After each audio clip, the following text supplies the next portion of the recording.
Welcome to the Porch Roof Classic, a retro baseball podcast novel in 15 or so episodes by Jeff Pullman. Episode 8. The Sox got 2 singles in the last of the 8th, but the score stayed 6-5 them. Then, in the top of the ninth, some Boston pitcher I'd never heard of named Ed Phillips took the mound and ended the game, for us. 2 walks and a single loaded the bases with no one out before the immortal Ted Kubiak whacked a grand slam home run. 10-5 Milwaukee, and morbid fans began leaving Fenway in droves. Dad normally would have scooted out himself at this point, but the Kubiak blast left us not only speechless, but immobile. After Canigliaro forced Yaz at second for the final out, Robbie drifted down the tunnel with us in a zombie fog, and I nudged the back of his shirt over and over to move him along. The exiting crowds on Jersey Street were so thick it would have been nearly impossible to spot Helen if she was even there. But I swiveled my gaze around anyway. Meanwhile, one look at the parking lot where we had foolishly left the Catalina took a year off my dad's life. Damn it, I knew we should have left after the 8th. But then we would have missed that grand slam, I said, half joking. Good, barked Robbie. Oh, come on, at least we got to see Yaz hit one out. This perked him up a bit. As we pushed through the mob, he kept turning to look up at Fenway's light towers, obviously enthralled by the experience. At one point, he began walking backwards and slammed into people, so I had to spin him around. He was also still itching the bug bites on his arms. 15 minutes later, we were stuck in the Catalina, motor running, the auto logjam not moving 1 inch. I was a jumpy wreck. We won't get home before my show now, Robbie cried. Yeah, said Dad, and I hate cold brisket. Mom can heat it up, I said. It isn't the same. The crowd around the ballpark finally thinned, but only a car or two had squirted from the lot. I peered through the windshield and swore I saw a girl who resembled Helen moseying around one of the third base gates, but with so many fans in front of us, couldn't get a good look at her. But there was still time to get out and see. I think I gotta find a bathroom again, I said. For real. Now? I just gotta do a number 1. I can use a restaurant. We're not even moving yet. Be right back. I reached for the door handle, but Robbie suddenly groaned and squirmed violently in his seat. You okay, Robbie? Dad asked him. Robbie couldn't answer because he had both hands under his T-shirt, scratching away like a demon. Stupid bites! Turn around a second, I said. I leaned over and lifted the back of his shirt. The little red bumps were everywhere. He looked like a World War I battlefield. Holy crap, I cried. I don't think these are bug bites, Dad. I assumed Helen had snuck into the park before and mouthed off to some usher, and that may have been her I saw outside the gate. She would just have to understand. We spent the next 90 minutes at an emergency room in Waltham. Robbie had an outbreak of hives, not serious and treatable with anti-itch ointments and powders he would be covered in for the next 12 hours. Apparently, on top of his other issues, Robbie was allergic to extreme excitement. I sat next to him in an emergency bay while Dad tracked down a nurse and doctor. This sucks, he muttered to me with doleful eyes. Actually, it bites. He got the joke and smiled. Plus, I gotta say you handled it well, Robbie, and I'm glad you stopped itching when they told you to. Feel better? A little.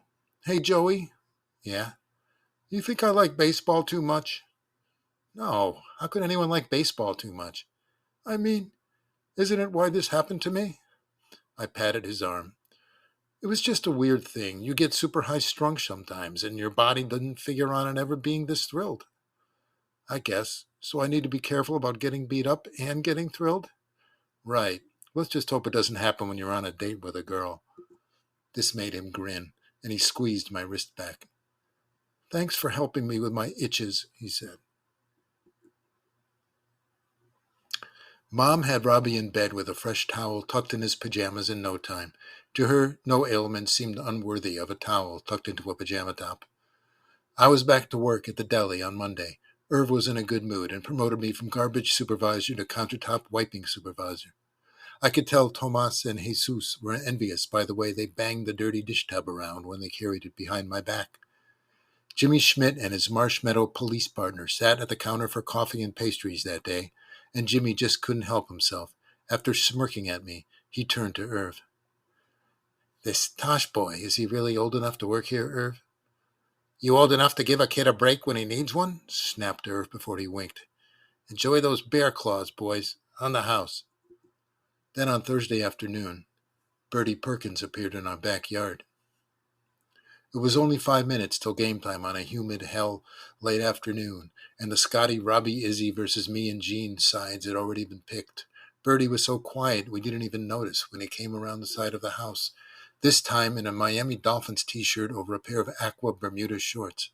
The same mini afro comb stuck out of the top of his mini afro again, and he gave me a little wave. Who's this? Asked Gene. Birdie Perkins. They just moved in down the street. No shit, said Gene. Well, hi then, said Izzy, and went over to shake his hand. There was an awkward pause, and then Scotty and Gene followed his lead. Robbie looked a little perplexed, shyly stayed by the bushes beside the porch and looked Birdie over.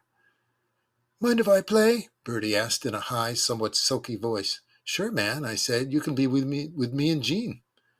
This finally goosed Robbie. He moped over to the infield, where the rest of us milled about, continued to inspect our new teammate.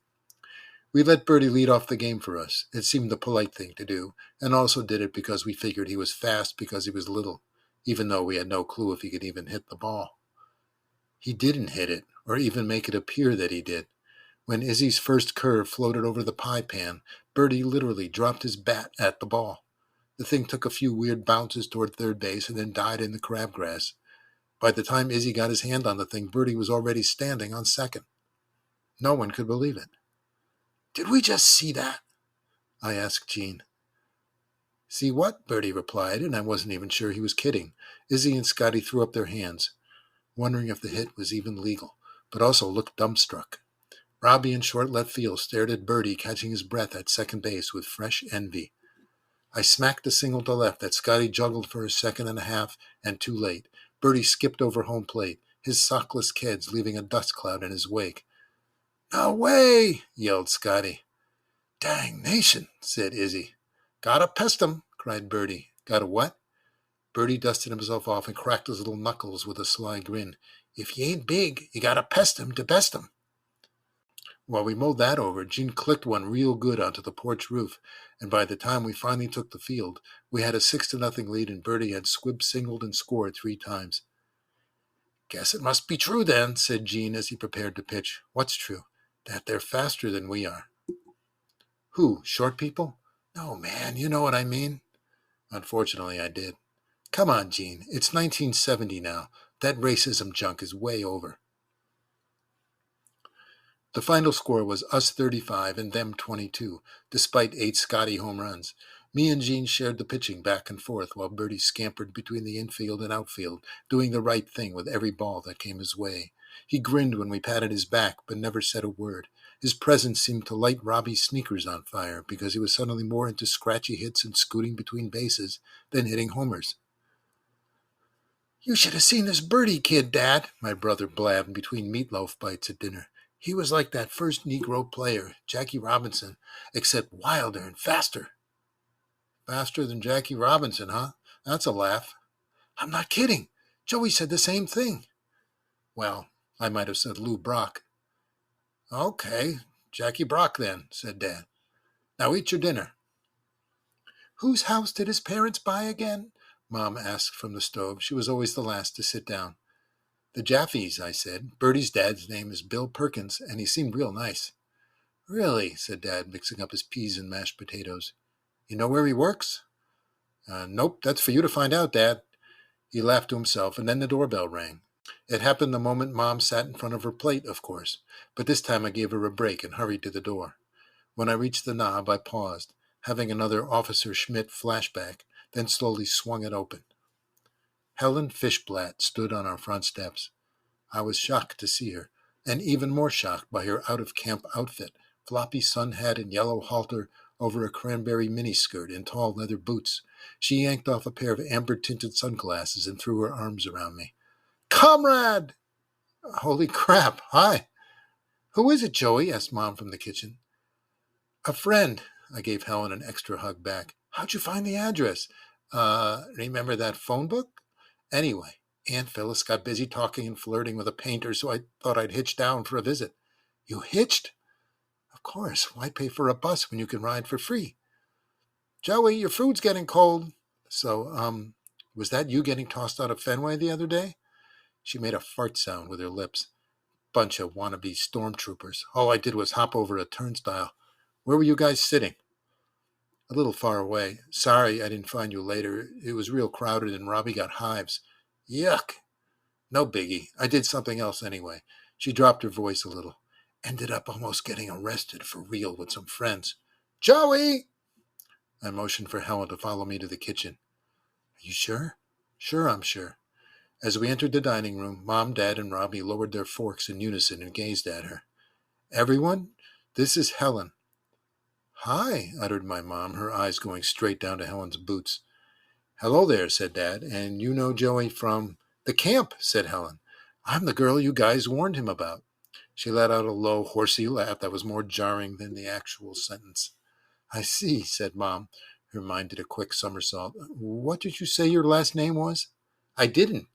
And don't mean to interrupt your dinner, by the way. Just wanted to surprise Joey. Well, you sure did that, said Dad. Get her an extra chair, Joey. I hesitated, afraid of leaving Helen alone with them for 5 seconds. She picked up on that immediately. I'll do it, she cried, and ducked into the adjoining living room. Mom poked my rib. Why didn't you tell us you had a girlfriend? She whispered. No, she's a friend. Someone I met at... And what's her last name? Before I could answer, Helen was pushing my dad's newspaper-reading armchair into the room. Dad was so stunned he couldn't respond, though Robbie slid his seat way over to give it room. Meatloaf, huh? Groove City. Oh, said Dad a bit late. Would you like... Thanks. She hurried to the nearby cupboard, reached for a plate, and Mom stared in near horror at the hair under her arms. Helen dropped back in the armchair, cut herself a meatloaf slab, and scooped some mashed peas on top. First time I ever had this stuff was at a state fair in Connecticut, from an actual meatloaf truck. Can you believe that? A family drove all the way from Nebraska, and it was the blue ribbon of all meatloafs. So you live in Connecticut? Asked Dad. Used to. South Hadley now, but Newton before that, and Portland, Maine before that, and before that we were down in Meriden, between Hartford and New Haven. My aunt has to move around, can't seem to keep a job, you know. No kidding. What'd she do? She nurses, kind of has a screw-you attitude, though, so... What was your last name? Mom asked again, in desperation. Fishblatt. I never liked it, so almost had it changed to Rachel Fishblatt. Robbie cackled loudly. Dad laughed to himself, and Mom's entire body relaxed. 2 tons of Goyim-related anxiety lifted off her shoulders. Fishblatt is a very nice name, she said, returning to her food. I knew a Myrna Fishblatt in Ludlow, but that was years ago. Nice digs, said Helen, glancing around. The suburb thing definitely works for you. Thanks, said Dad. What's your neighborhood like? Well, Joey's dad, Phil, please. Phil. I've just been there a few days, but from what I've seen, it's nothing much. Small place on a country road. Big old muffler shop across from us. Uh-huh. I can't remember if it was Mom or Dad who said that, but it didn't matter. All I wanted to do was change the subject. You should see how awesome Helen's archery is, I said. Oh, come on, she blushed. No, really, she gave me a super good lesson. It was actually a life lesson, but archery related. Interesting, said Dad. Can't have enough life lessons, that's for sure. Actually, said Helen, it was about the importance of kicking fear's ass. That shut the room up again, and then the doorbell rang. Now who? Asked Mom. She was about to get up, but whoever it was knocked and stepped right into the house. Hey, Joey, yelled Izzy from the den. Did I leave my cap here? I think it's on the porch. Just go around back. Too late. He was already standing in the kitchen, gazing at Helen in the armchair. Hi, said Helen through a mouthful of potatoes. This is, Helen, I said quickly, friend from camp. No shit. I mean, great. Nice to meet you. I'm Izzy. You one of his whizzle-ball friends? Wiffle ball, corrected Robbie. Izzy nodded multiple times, couldn't stop sneaking enchanted looks at her. You can play with us too if you want, he said. We're out there a lot. Helen just stopped by for dinner, I said. Surprised us, actually. The air was suddenly thicker than banana pudding. My fear of mixing my friend in possible romantic worlds was being realized. Izzy just stood there, having no idea what to say or do, other than fixate on Helen's face. Your cap is out on the porch, Izzy. Right. Thanks. See ya, Helen. He gave her a shy little wave and backed out of the room after flashing me a beam of a grin. Helen smiled and waited for the front door to close. Nervous little Nellie, but nice. Yep. Helen, asked Mom, what time does your aunt expect you home? I, I don't know, whenever, except it's tougher to find rides after dark. Oh, so someone drove you here? Yeah, I hitched. She read the pale, horrified expression on my mother's face, but was expecting it. It's either that or find a smelly bus, right? Hitching saves a lot of money, and I'm in no hurry to drive and put more poison in the air. I guess. Anyway, may have to walk to a main road before I put my thumb to work. The heck with that, said Dad finally. We got a couch in the basement you could use tonight if you want. No, really? After a short game of Clue with me and Robbie, in which Helen cleaned our clocks and put Rawlings into a brief depression, we made Jiffy Pop and repaired to the basement with Mom to watch Wait Until Dark on the ABC Movie of the Week. Alan Arkin's murderous villain was even more sinister than Ross Martin's, terrorizing a blind Audrey Hepburn instead of scaring Lee Remick. My wayward guest sat with me at one end of the couch with Mom on the other side. Helen, of course, wasn't scared at all. Movies just don't get to me, she said, eating her popcorn one kernel at a time. I think the last one I went to see was It's a Mad, Mad, Mad, Mad, Mad, Mad World when I was like 12. So stupid. I just find the real world so much more intense and interesting. Mom had seen Wait Until Dark in a movie theater with Dad a few years ago, but she didn't let on. And just when we thought Audrey had stabbed Alan to death and he jumped off the floor during the climax, Helen and I screeched together and grabbed each other's arms. Mom just grinned. Good one, huh? Ma, how come you didn't warn us? And ruin the scare? What good is that? I'm too damn young for a heart attack, said Helen. Movies are jerks. It ended minutes later. Arkin was truly dead. Hepburn survived and was back in the arms of Ephraim Zimbalist Jr., and Mom brought fresh bed linens downstairs and took her sweet time making up Helen's couch. Helen pored over my dad's record collection by the stereo while she waited. Ray Charles, Stan Getz, Ramsey Lewis. He sure likes the Groove Cats. All my Broadway and movie soundtracks are in the cabinet, piped up Mom. Have to sneak one on the turntable when his father isn't looking. Mom finally left us alone and went up to bed. We sat beside each other on the sheeted couch for a few minutes. Need a bathrobe or anything? Nope, I sleep with clothes on a lot, but thanks. I was too shy and nervous to look at her, but still felt her eyes saucer landing on me. What do you want to be, Joey? What's that? When you finally get out of school, have you thought about how you would help the world? Not really. I mean, not yet. I am mowing people's lawns in the neighborhood and serving food at Irv's Deli. That's helping, isn't it? She laughed a little, picked a popcorn seed out of her teeth. Gotta start somewhere, I guess. I'm trying to decide between fighting for racial equality or ending the war. Maybe both. Yikes, I said. Sounds like a lot of work. It's the best work there is, Joey. It's real. No offense, but mowing lawns or dishing out pastrami at deli seem like a waste of time to me. Oh, I don't know about that. I've just been trying to make a little spending money. I'm only 14, Helen. She shrugged. How old are you, anyway? Come on, you never ask a girl that. Ha, too late. Let's just say I'm old enough to know you're probably a good kisser. Oh, crap. Here we go. Why you say that? Because you're nice. Got a real soft side, and you watch a lot of movies, so you've probably seen a lot of kissing scenes. I shrugged, trying to hide my reddening face. Those are just movies. Yeah, but they're still real actors with real mouths kissing. Like, what's the most romantic movie you've ever seen? I don't know. I usually just see scary or exciting ones. Oh, come on. Even a lot of those probably have kissing scenes. The Beast with a Million Eyes? I don't think so. Actually, nearly every one of the horror sci-fi beat pictures I caught at the Rivoli on Chestnut Street when I was a kid had a love interest and a kiss in there somewhere. But those moments were rarely seen, tending to happen when we were busy throwing empty popcorn boxes or getting in fights. Think, Joey. So I did, for many seconds, and a long movie my folks took me to see for my birthday a few years back finally came to mind. Okay, how about Dr. Zhivago? Perfect. Never saw it, but I knew it was romantic from the poster. So who was the actress and what did she kiss like? Geez, I don't remember. Some English girl, but not the one playing Emma Peel on The Avengers. She was blonde with these kissy lips, sort of. Kissy? Right, kissable. I mean, bigger ones. Like these? She leaned over and found a way to pump helium or something into her face because her lips turned into red chili peppers before my eyes. "What you think?" was what I think she then asked. "Maybe, I don't know. Come on, give 'em a whirl, slugger." She stuck them out even further. I braced myself, then put my quivering mouth on hers. Helen's lips didn't budge 1 inch, but they were warm and tasted like potatoes and peas. My forehead suddenly felt warm and my heart pounded. I drew back. "Nuh-uh," I mumbled. "The girl and Dr. Zhivago kissed different. Plus it was freezing cold and they were snuggled up in this house all covered with ice." She deflated her mouth and gave me the cutest smile she could manage. "I thought you didn't remember." "Well, that part I did." "Okay then, so let's pretend it's freezing cold and you gotta warm me up." She laid one of her hands on mine and leaned in close again, kissed me more normal this time and moved her lips around. Something in my nether region stirred, which was exactly when my mother came back down the basement steps.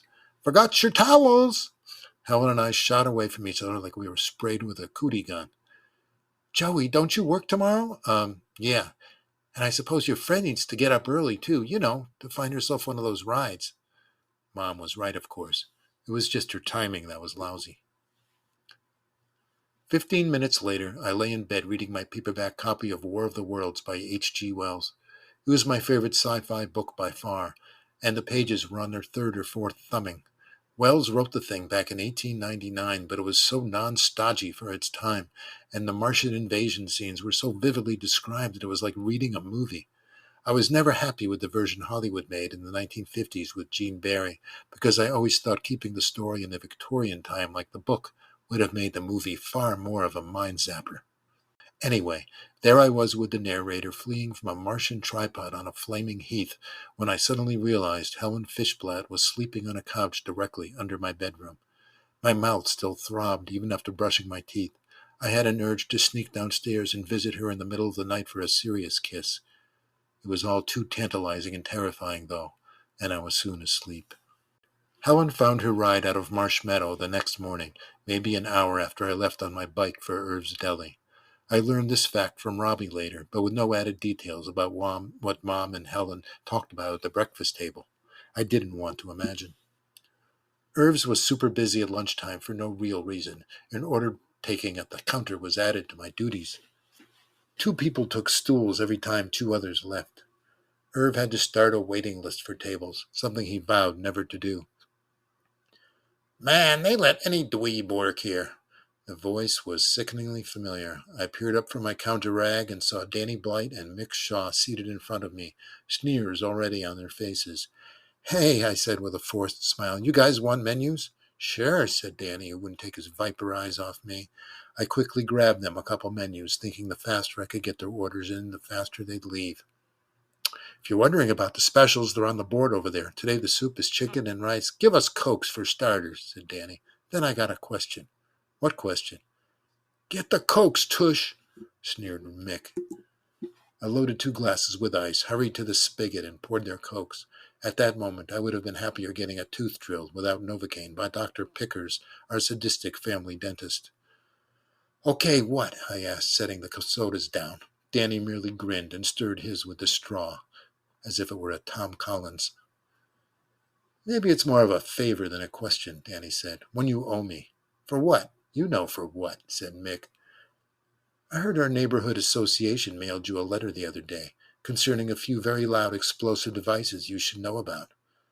"That's bullcrap. A cop came by my house afterwards and went away after 5 minutes because he knew I was telling the truth. I even served him here the other day." "Yeah, I know, Officer Schmidt. My dad's gone bowling with him. Not that it matters, because we have a witness who saw you bike away that night." I went pale. If Irv wasn't keeping an eye on me from the cash register, I may have bolted out the door. "But don't sweat it, Joey. We'll keep them under wraps if you do us this favor." They grinned obnoxiously at each other.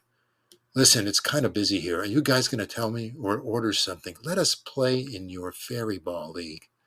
"What? How do you even know about?" "Come on. Marsh Meadow's like a hick town.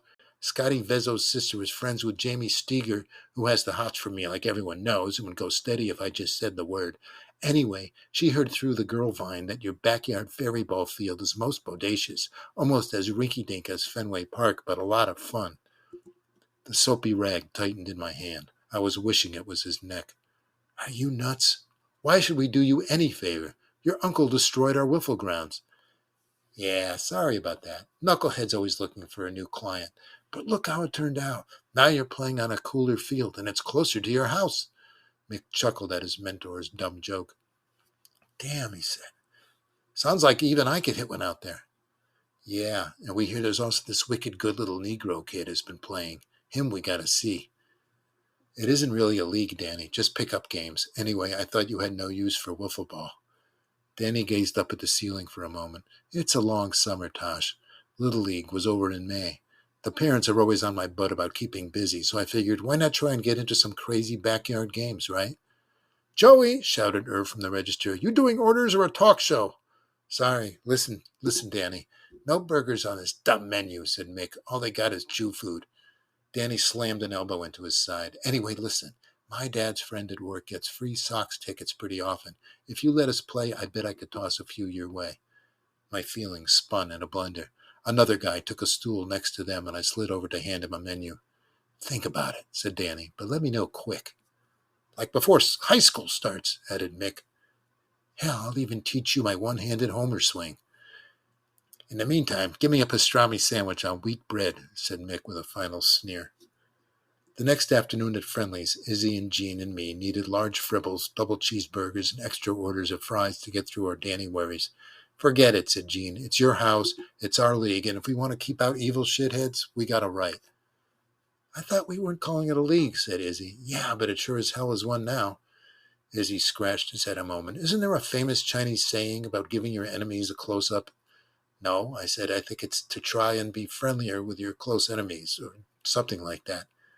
Whatever it is, said Jean, wagging his drippy fribble straw at me. Evil shitheads are disqualified. What's the worst thing that could happen if we let him play? Izzy had to ask.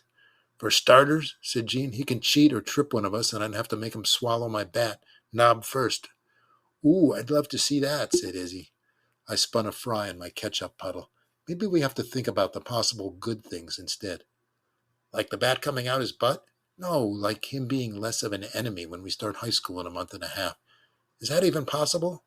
I shrugged. Nothing is if you don't believe it is. That's right, said Izzy. Joey getting a girlfriend sure didn't seem possible. I wanted to pour the rest of my fribble on his head. Helen is not a girlfriend, Iz. She just came by for dinner. Helen? Damn, said Jean. Is she what you guys call a shiksa?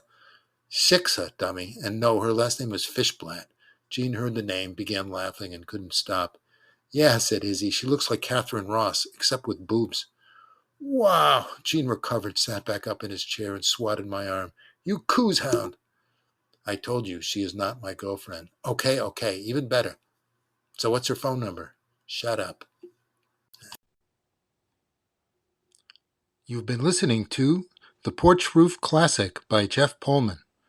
This retro baseball podcast novel was made possible by Spotify for podcasters and Buzzsprout. Be sure to basket catch another episode next week.